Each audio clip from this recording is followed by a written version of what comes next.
Hello, I'm Omideyi and this is Christian Weekly News.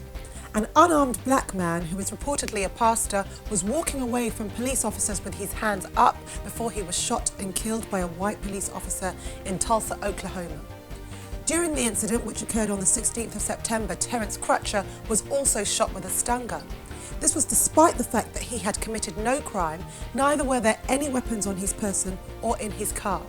Video footage from a dash cam shows him walking towards his SUV car and away from police officers with his hands high in the air seconds before Officer Betty Shelby fired the fatal shot. A police officer commenting from a helicopter above the scene was heard to say Mr. Crutcher looked like a bad dude, whilst another predicted that he would be tasered.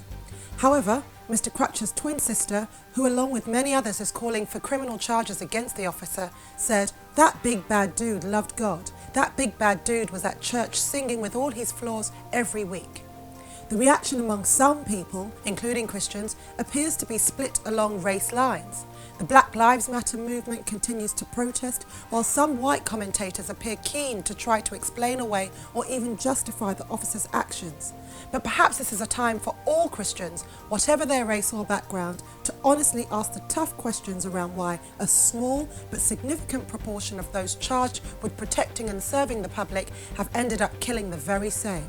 Perhaps it's time for truthful self-examination without being defensive and without an attempt to deflect from specific issues at hand. A time for prayer and action peacefully with equality and unity as the goal.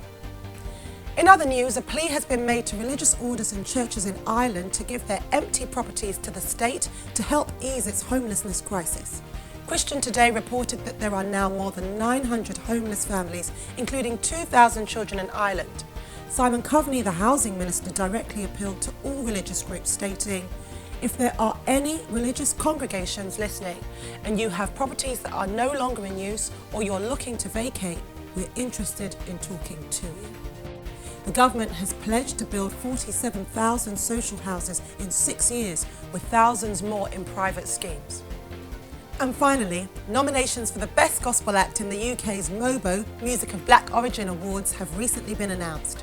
The nominees are Volney Morgan and New Ye, Governor B, Sarah Taibo, Esso and Andrew Bello. Here's a clip of Lavinia Goddard of Vine Juice discussing the strong category. We over here at Vine Juice are really excited about the mobile gospel category this year. The lineup of nominees are absolutely fantastic, and you know, the mobos are very well established. They're in their 21st year, and it's the only award body of its kind that actually recognizes Christian music. So it's a really great opportunity for the Christian community, particularly the gospel community in the UK, to showcase the great talent that we've got. So I'm really excited to see this year, and I'm really hoping that the Christian community gets behind the artists, that they vote in their droves and they wave the flag for UK gospel music, because you know, it's only that way that people outside of the community are going to take notice, and they really should, because there's a lot of great things that are happening. I'm Omideyi and this is Christian Weekly News.